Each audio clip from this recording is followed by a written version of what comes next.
الله الرحمن الرحيم الحمد لله وكفى وسلام على عباده الذين اصطفى أما بعد قال الله تبارك وتعالى في القرآن المجيد أعوذ بالله من الشيطان الرجيم إن الذين يغضون أصواتهم عند رسول الله أولئك الذين امتحن الله قلوبهم للتقوى لهم مغفرة وأجر عظيم وقال النبي صلى الله عليه وسلم الله في أصحابي لا تتخذوهم غرضا من بعدي فمن أحبهم فبحبي أحبهم ومن أبغضهم فببغضي أبغضهم وقال الصحابة كلهم عدول وقال أصحابي كالنجوم بأيهم اقتديتم اهتديتم أو كما قال عليه الصلاة والسلام. محترم بزرگان دین، عزیز نوجوان ساتھیوں، اللہ تعالیٰ نے اس دنیا میں انبیاء علیہ السلام سے زیادہ کسی کو فوقیت، افضلیت اور اکرام نہیں بخشا ہے. انبیاء علیہ السلام میں فضیلت کے اعتبار سے کوئی کم نہیں ہے، بلکہ فضیلت کے اعتبار سے زیادہ کچھ انبیاء ہیں جو بہت زیادہ فضیلت کے اعتبار سے ہیں، جن میں ہمارے آقا حضرت محمد صلی اللہ علیہ وسلم جو فضیلت کے اعتبار سے تمام انبیاء پر فوقیت رکھتے ہیں اور تمام انبیاء کے سردار کہلائے جاتے ہیں. انبیاء علیہ السلام سے آگے بڑھ جانا، ان پر فوقیت حاصل کرنا، یہ کسی بھی انسان کے لائق نہیں ہے اور کوئی بھی انسان اس کا مستحق نہیں ہے. انبیاء علیہ السلام کے بعد جو ذات ہے وہ صحابہ کرام کی ذات ہے. پوری دنیا مل کر اللہ کے ذکر میں مصروف ہو جائے، ہزاروں سال تک ذکر کرتے ہیں اور تمام کی نیکیاں اکٹھا کی جائے، تو وہ ایک ادنا سے صحابی کے آدھا اور ایک مد خیرات کے ثواب تک کو نہیں پہنچ سکتی. صحابہ کی ذات نبی کی ذات کا مقابلہ نہیں کر سکتی، لیکن ہماری ذات صحابہ کی ذات کا مقابلہ نہیں کر سکتی. یہ وہ ذاتیں ہیں، یہ وہ ذات ہے صحابہ کی جنہوں نے ہم تک اسلام کو پہنچایا، اللہ کے نبی کی تعلیمات کو پہنچایا، قرآن کو پہنچایا، اللہ کے نبی کے ایک ایک اعمال کو، ایک ایک احکام کو، اقوال کو پہنچایا، قربانیاں دی اسلام کے لیے. جب بھی ضرورت پڑی، وقت تقاضا آیا، فوراً کھڑے ہو گئے. اس وقت کھڑے ہوئے جس وقت صحابہ پر چاروں طرف سے الغار ہو رہی تھی، حملے ہو رہے تھے. گھر سے نکلے، پتہ نہیں ہے واپس پہنچے گے یا نہیں. صحابہ کی جماعت چھپ کر نمازیں پڑھ رہی ہے، کسی کو پتہ چل گیا سر قلم ہو جائے گا، شہید کر دیے جائیں گے. یہی وہ صحابہ کی ذات ہے جن کے بارے میں اللہ نے قرآن میں فرمایا ان الذین یغضون اصواتهم عند رسول اللہ. یہ اللہ کے نبی صلی اللہ علیہ وسلم کے سامنے اپنی آواز کو پست رکھتے ہیں، ان کا احترام کرتے ہیں. اولئک الذین امتحن اللہ قلوبهم للتقوى. اللہ نے ان کے دلوں کو اللہ کے ڈر کے لیے، تقوی کے لیے خالص کر دیا. آگے فرمایا لہم مغفرۃ واجر عظیم. اللہ نے ان کے لیے مغفرت بھی مقرر کر دی، ان کے لیے اجر عظیم انعامات مقرر کر دی. اللہ کے نبی صلی اللہ علیہ وسلم نے خوشخبریاں سنائی ان سے محبت کرنے کی وجہ سے، ڈرایا ان سے بغض رکھنے کی وجہ سے. ہر ہفتہ خطبے میں، آخری خطبے میں پڑھا جاتا ہے یہ حدیث اللہ کے نبی صلی اللہ علیہ وسلم کی، اللہ فی اصحابی. خدا کی قسم اللہ سے ڈرو میرے صحابہ کے بارے میں. لا تتخذوهم غرضا من بعدی. میرے بعد ملامت کا نشانہ، ان کو ہدف مت بنا لینا، ان کو اپنا نشانہ نہ بنا لینا. فمن احبهم فبحبی احبهم. جو ان سے محبت کرے گا، ان سے محبت مجھ سے محبت کی وجہ سے ہوگی. یعنی وہ شخص اگر مجھ سے محبت رکھتا ہے تو ان سے محبت رکھے گا. ومن ابغضهم فببغضی ابغضهم. اور جو ان سے نفرت رکھے گا، بغض رکھے گا، وہ مجھ سے نفرت رکھے گا، اور مجھ سے نفرت کی وجہ سے ان سے نفرت رکھے گا، بغض رکھے گا. فرمایا جس نے ان کو تکلیف دی اس نے مجھ کو تکلیف دی، ومن آذانی فقد آذى اللہ، جس نے مجھے تکلیف دی اس نے اللہ کو تکلیف دی، ومن آذى اللہ، اور جس نے اللہ کو تکلیف دی فیوشک ان یأخذہ، تو قریب ہے اللہ اس کی پکڑ کر لے گا۔ صحابہ کے معاملے میں ڈرایا، صحابہ کرام کی تعریفات قرآن نے بیان فرمائی۔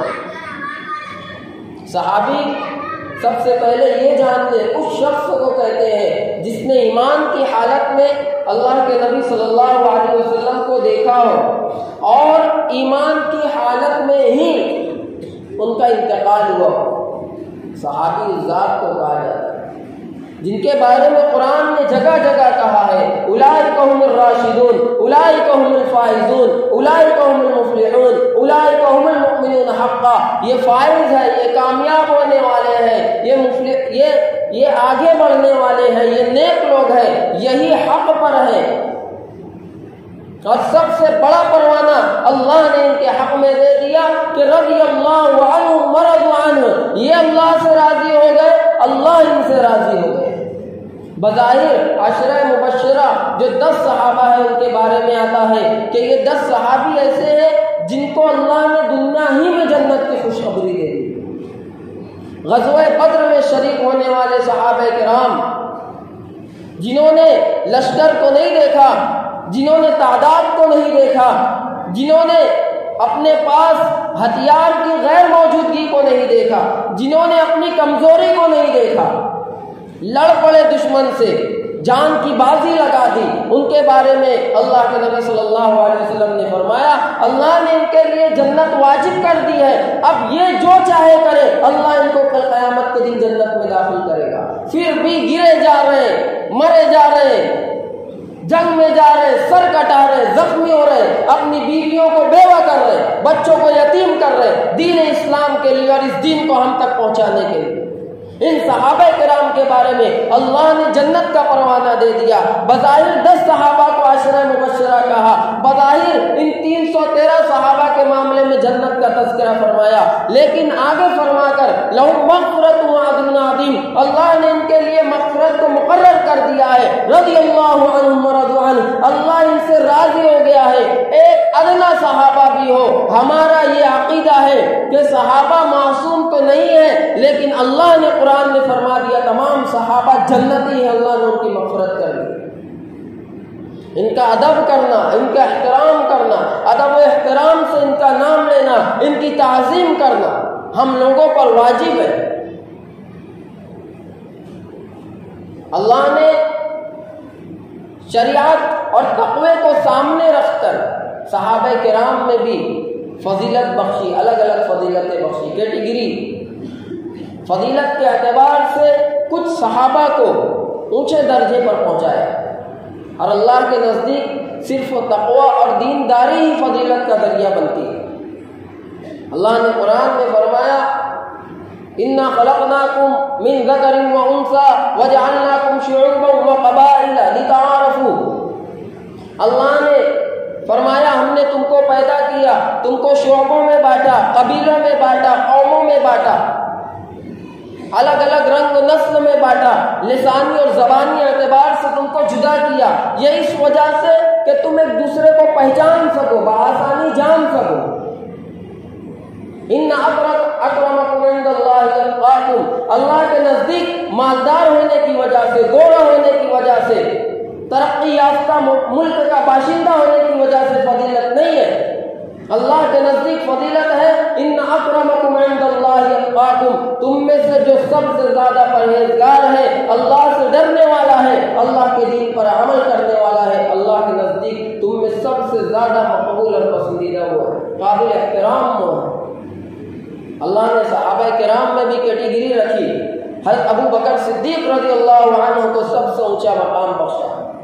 کوئی صحابی نبی کی ذات کو نہیں پہنچ سکتا، لیکن ابو بکر کی ذات کو بھی پہنچنا کسی دوسرے صحابہ کے بس میں نہیں ہے۔ اللہ کے نبی صلی اللہ علیہ وسلم نے فرمایا میں نے ہر ایک کے احسان کا بدلہ اس دنیا میں چکا دیا سوائے ابو بکر صدیق رضی اللہ عنہ کے، کہ ان کے احسان کا بدلہ اللہ ہی کل قیامت کے دن چکائے۔ سب سے پہلے زمانوں میں ایمان لانے والے بغیر کہے سنے اللہ کے نبی پر یقین رکھنے والے، منافقوں کے جھوٹ کا جگہ پر ہی خاتمہ کرنے والے، اللہ کے نبی صلی اللہ علیہ وسلم کی باتوں کی تصدیق کرنے والے۔ حضرت علی رضی اللہ عنہ نے کہا اللہ کی قسم، ابو بکر صدیق رضی اللہ عنہ کا لقب جو صدیق ہے یہ جنت سے اترا ہے، یہ آسمان سے اتارا گیا ہے۔ اللہ کے نبی صلی اللہ علیہ وسلم پر جان فدا کرنے والے، غار ثور میں کبھی دائیں کبھی بائیں کبھی آگے کبھی پیچھے، کیا ہوا؟ کہنے لگے میں ڈر رہا ہوں کہ دشمن آپ پر کہیں سے حملہ نہ کر دے، کاندھے پر لے کر پہاڑ پر چل گئے، اندر سوراخ میں اپنی انگلی کو ڈال دیا، بس اللہ کے نبی صلی اللہ علیہ وسلم کی نیند خراب نہ ہو برداشت کیا۔ اے ابو بکر گھر پر کیا چھوڑ کر آئے ہو؟ سارا سامان اٹھا کر لائی ہو؟ کہنے لگے اللہ اور اس کے رسول کو چھوڑ کر آیا۔ خلیفہ اول حضرت ابو بکر صدیق رضی اللہ عنہ، حضرت علی رضی اللہ عنہ فرمایا کرتے تھے کہ ان خیر الناس بعد رسول اللہ صلی اللہ علیہ وسلم ابو بکر، کہ اللہ کے نبی صلی اللہ علیہ وسلم کے بعد جو سب سے اونچی ذات ہے وہ حضرت ابو بکر صدیق رضی اللہ عنہ کی ذات ہے۔ اللہ کے نبی نے کہا تھا لو کنت متخذا خلیلا، اگر میں کسی کو دوست بناتا، میرے لیے یہ مناسب نہیں ہے کہ میں وقت کا نبی ہوں اور میں کسی کو اپنا دوست بناؤں، لیکن اگر میں کسی کو بناتا اتخذت ابا بکر خلیلا، میں ابو بکر رضی اللہ عنہ کو اپنا دوست بناؤں۔ ان کے بارے میں اللہ کے نبی نے کئی احادیث میں ان کا ذکر فرمایا، ان کی فضیلت بیان کی ہے، امت کو درس دیا ہے۔ اسی وجہ سے اللہ کے نبی صلی اللہ علیہ وسلم کے بعد صحابہ کرام کے اجماع پر، صحابہ کرام کے مشوروں پر حضرت ابو بکر صدیق رضی اللہ عنہ کو خلیفہ بنایا گیا۔ اس کے بعد کچھ سازشیں ہوئی، بہت سے لوگوں نے سازشیں کی، دشمنیاں نکالی، لیکن حضرت ابو بکر صدیق رضی اللہ عنہ نے وہ سب سنبھالا۔ حضرت ابو بکر صدیق رضی اللہ عنہ نے اللہ کے نبی کے انتقال کے بعد ارتداد پر کنٹرول کیا۔ بہت سارے لوگ دین اسلام کو چھوڑ کر جا رہے تھے، چھوڑ رہے تھے، دشمن بن رہے تھے، انہوں نے تمام لوگوں کو قابو میں کیا، اسلامی تعلیمات سے بہراور فرمایا۔ اسی لیے حضرت عمر رضی اللہ عنہ کہا کرتے تھے اے ابو بکر میری پوری زندگی کی نیکی تم لے لو، صرف وہ 2 دن مجھے دے دو، ایک وہ دن، ایک وہ وقت جو اللہ کے نبی صلی اللہ علیہ وسلم کے ساتھ تم نے غار ثور میں گزارا تھا، اور ایک وہ وقت جس میں تم نے ارتداد پر قابو پایا تھا، لوگوں کو مرتد ہونے سے بچایا۔ وہ پہلا مددگار، پہلا صحابی، نبی نے جسے ہر قدم پر دعا دی، وہ افضل بشر بعد از انبیاء ہے، وہ جان صداقت، وہ جان وفا ہے، فرشتے اسی کی اداؤں پہ عاشق، اسی کی نماز و دعاؤں پہ عاشق، جھکاتا تھا نظر عمر اس کے آگے، کھڑا ہو گے شام و سحر اس کے آگے، وہ کتنا بڑا ہے خدا جانتا ہے، وہ کیسے بڑا ہے خدا جانتا ہے۔ اس کے بعد حضرت عمر رضی اللہ عنہ کی ذات تھی، خلیفہ ثانی، جن کے بارے میں اللہ کے نبی صلی اللہ علیہ وسلم نے فرمایا لو کان بعدی نبی لکان عمر، میرے بعد اگر کوئی نبی ہوتا تو عمر ہوتا، لیکن نبوت کا دروازہ بند ہو چکا ہے۔ حضرت عمر رضی اللہ عنہ کی ذات وہ تھی کہ جن کے دور خلافت میں 22 لاکھ مربع میل تک اسلام پھیلا، اسلام کا علم بلند کیا، منافقین کو ختم کیا، فتوحات پہ فتوحات کرتے گئے، کئی ممالک فتح کیے، آدھی دنیا فتح کر ڈالی، لیکن اللہ کا ڈر اتنا تھا کہ مرتے وقت اپنے بیٹے کو کہہ رہے ہیں میرا چہرہ زمین پر ڈال دو، وَإِلَّا لَكَ يَا عُمَرْ إِن لَّمْ يَغْفِرْ لَكَ رَبُّكَ، عمر تو برباد ہو جائے گا، تو ہلاک ہو جائے گا اگر تیرے رب نے تیری مغفرت نہیں کی۔ میں صحابہ کرام کی شان اس لیے بیان کر رہا ہوں، اور ان صحابہ میں ان 2 صحابی کا تذکرہ بطور خاص اس لیے کر کہ اسی مہینے میں انہی ایام میں ان صحابہ کرام کے بارے میں غلط باتیں پھیلائی جاتی ہیں، گالیاں دی جاتی ہیں، غلط بولا جاتا ہے، الزام لگایا جاتا ہے۔ ابو بکر پر الزام غاصب کا لگایا جاتا ہے، حضرت عمر پر الزام غاصب کا لگایا جاتا ہے، انہوں نے تخت پر قبضہ کیا، نعوذ باللہ، انہوں نے تخت کو چھینا، نعوذ باللہ، تخت حسین اور حسن کا۔ وہ ذاتیں جنہوں نے مرتے دم تک خاندان نبوت کے ایک ایک فرد کی غلامی کی، ان کو غاصب کہا جاتا ہے۔ وہ صحابہ کرام جو اللہ کے نبی صلی اللہ علیہ وسلم پر اپنی جانیں چھڑکا کرتے تھے، ان کو غاصب کہا جاتا ہے، ان کو مرتد کہا جاتا ہے، ان کو غلط کہا جاتا ہے، ان کو گالیاں دی جاتی ہیں۔ جو خاندان نبوت کے لیے اپنی جانیں بچھا دیتے تھے۔ حضرت عمر رضی اللہ عنہ منبر پر کھڑے ہو کر خطبہ دے رہے تھے، اس وقت حضرت عبداللہ ان کے بیٹے جو تھے وہ کھیل رہے تھے، مسجد کے باہر کھیل رہے تھے، ان کے ساتھ حضرت حسین بھی جو ابھی چھوٹے تھے کھیل رہے تھے، بچے کھیل رہے، سامنے مسجد میں منبر پر وقت کا امیر المؤمنین خطبہ دے رہا ہے، کھیلتے ہوئے حضرت حسین رضی اللہ عنہ جو بچے ہیں وہ حضرت عبداللہ سے یہ کہنے لگے، یعنی حضرت عمر کے بیٹے سے کہنے لگے، عبداللہ کیا تو جانتا ہے یہ منبر پر جو وقت کا خلیفہ، وقت کا امیر المؤمنین کھڑا ہو کر خطبہ دے رہا ہے، یہ تیرا باپ جو خطبہ دے رہا ہے یہ میرا غلام ہے، یہ میرا غلام ہے۔ بچوں میں باتیں ہوتی ہیں، فضیلت ان کو نہیں پتا تھی۔ حضرت عبداللہ نے سوچا کہ یہ دوست میرا، یہ چھوٹا سا بچہ میرے ابو جو وقت کے بادشاہ ہیں، شہنشاہ ہیں، ان کو غلام کہہ رہا۔ بات ختم ہوئی، دن گزرا، مغرب کے بعد حضرت عمر رضی اللہ عنہ ٹیک لگائے ہوئے گھر پر بیٹھے تھے۔ حضرت عبداللہ کو اچانک وہ بات حسین کی ذہن میں آئی، کہنے لگے ابو جان آج ہم اس وقت دوپہر کے وقت کھیل رہے تھے، آپ مسلمانوں کو کھڑے ہو کر خطبہ دے رہے تھے، خطاب فرما رہے تھے، اس وقت عبداللہ نے ایک عجیب سا جملہ کہا آپ کے بارے میں، کہنے لگا کہ یہ وقت کا امیر المؤمنین جو تیرا باپ خطبہ دے رہا ہے یہ میرا غلام ہے۔ حضرت عمر ٹیک لگائے ہوئے بیٹھے تھے، اٹھ کر سیدھے بیٹھ گئے، کہنے لگا پھر سے بول۔ کہا ہاں، حسین نے، علی کے لڑکے نے آپ کو اپنا غلام کہا۔ حضرت عمر رضی اللہ عنہ نے ایک بلینک پیپر، خالی کاغذ دیا، جا حسین کے پاس اس کو کہہ کہ یہ جملہ مجھے لکھ کر دے، میں لکھ کر چاہتا ہوں۔ بچے تھے حضرت عبداللہ، سوچنے لگے ابو جان لکھ کر مانگ رہے کل حسین کی شامت۔ ان کو یہ نہیں پتا تھا کہ اس کا باپ بھی خاندان نبوت کے غلام تھا۔ دوڑے ہوئے حضرت حسین کے پاس گئے، کہنے لگے آپ نے جو دوپہر کے وقت وہ جملہ کہا تھا میرے والد کے بارے میں، میرے والد کہہ رہے ہیں وہ لکھ کر دے۔ حضرت حسین نے کہا کیوں نہیں، لکھ کر دیتا ہوں۔ لکھا وقت کا امیر المؤمنین خلیفہ ثانی عمر ابن خطاب میرا غلام ہے، نیچے لکھ دیا حسین ابن علی، لے کر جاؤ۔ حضرت عبداللہ دوڑے ہوئے گھر پر آئے، حضرت عمر کو وہ خط بتایا، اس پر لکھا ہوا تھا۔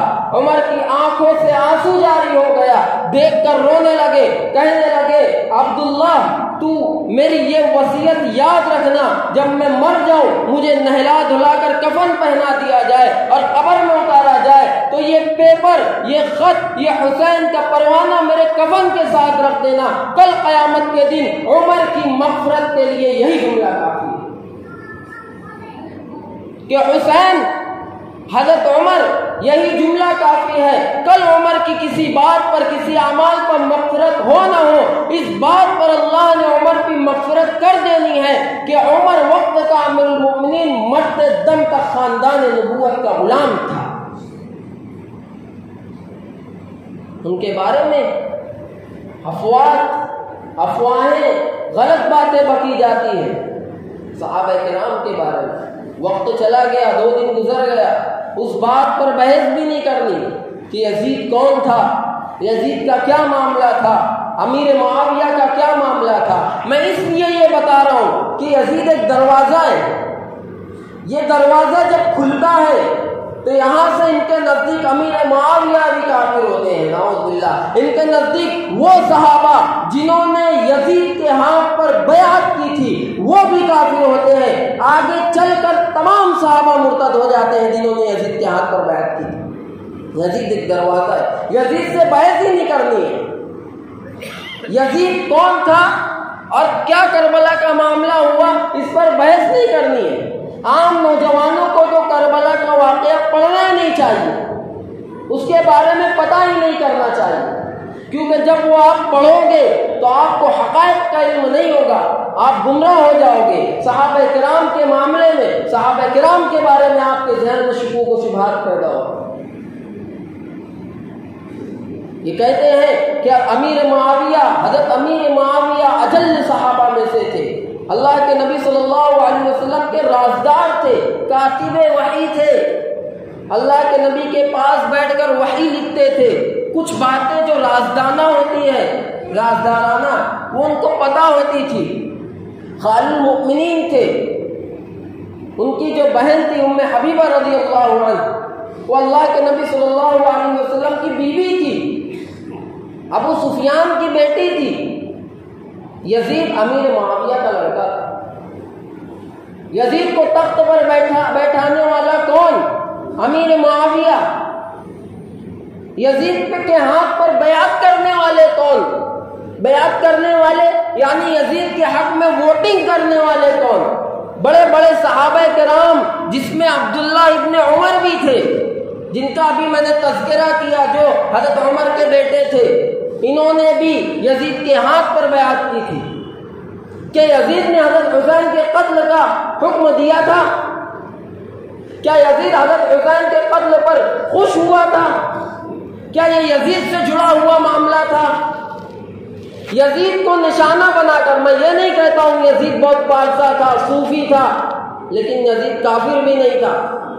یہ یزید کو نشانہ بنا کر صحابہ کرام پر حملے کرتے ہیں، صحابہ کرام کے بارے میں غلط باتیں بولتے ہیں، امیر معاویہ کو کافر کہتے ہیں، یزید کے باپ کو امیر معاویہ رضی اللہ عنہ کو، جو ہمارے لیے شان ہے۔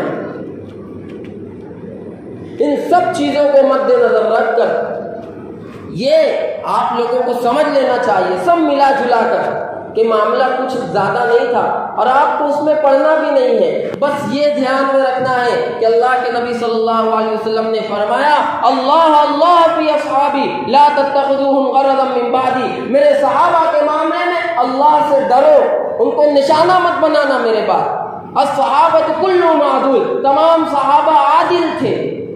اصحابی کالنجوم، میرے صحابہ ستاروں کے مانند ہے، جس طریقے سے رات کو سفر کرنے والا ستاروں کو دیکھ کر اپنے راہیں ہموار کرتا ہے، اس طریقے سے یہ صحابہ تھے۔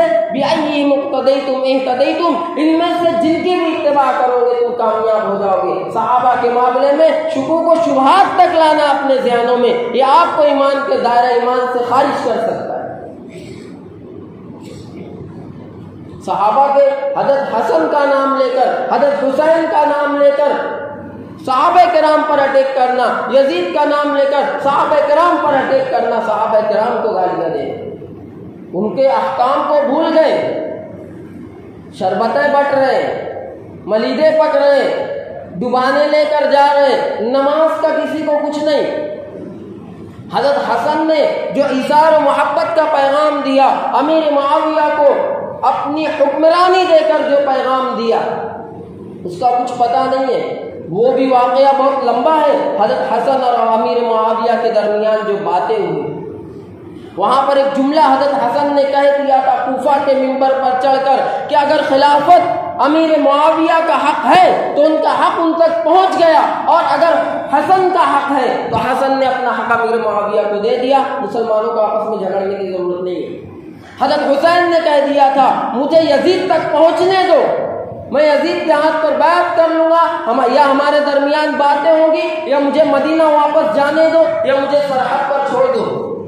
پہنچنے نہیں دیا، ختم کر دیا، اور یہی وہ چالیں تھی جنہوں نے آگے مسلمانوں کے ذہنوں کو خراب کیا۔ پیغام نہیں سمجھتا ہے صحابہ کرام کا، ایثار و محبت نہیں پتا ہے، ان کی نمازیں نہیں پتا ہے۔ کربلا کے میدان میں عصر کی نماز کے وقت 72 کی گردن گردنیں نیزوں پر چڑھ گئی لیکن نمازوں کو نہیں چھوڑا۔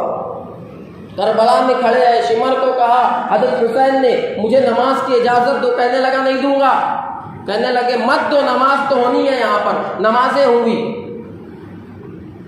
جس کی جرأت پہ یہاں میں رنگ بو سجدے میں ہے، آج وہ رمضاشنا سرہ سجدے میں ہے۔ کیسا عابد ہے کہ مقتل کے مصلے پہ کھڑا، کیا نمازی ہے کہ بے خوف عدو سجدے میں ہے۔ اے حسین ابن علی، تجھ کو مبارک یہ عروج، آج تو اپنے خدا کے روبرو سجدے میں ہے۔ ابن زہرا، تیری اس شان عبادت کو سلام، سر پہ قاتل آ چکا ہے اور تو سجدے میں ہے۔ تیرا سجدہ اللہ اللہ اے شبیہ مصطفیٰ، جیسے خود ذات پیمبر وہ بہو سجدے میں ہے۔ سر کٹا کے کہہ گیا سجدے میں یہ زہرا کا لال، کچھ اگر ہے تو بشر کی آبرو سجدے میں۔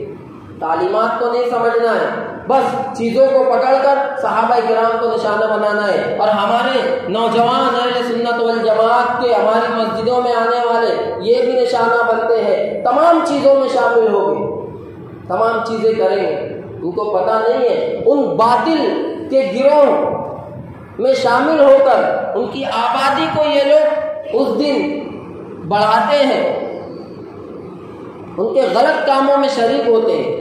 تو آج کی تقریر کا عنوان صحابہ کرام کی ذات تھی، بس آپ لوگوں کو یہ سمجھ لینا چاہیے 10 محرم الحرام کو کیا ہوا ڈیپ میں جانے کی کوئی ضرورت نہیں۔ صحابہ کرام کے معاملے میں اللہ کے نبی صلی اللہ علیہ وسلم نے جو وعیدیں، جو خوشخبریاں سنائی ان سے محبت کے معاملے میں اور ان سے بغض رکھنے کی وجہ سے جو وعیدیں سنائی، یہ آپ کو دھیان رکھنا ہے۔ اللہ تعالیٰ دین اسلام کی حفاظت فرمائے، دشمنوں سے ہم لوگوں کی حفاظت کرے اور کہنے سننے سے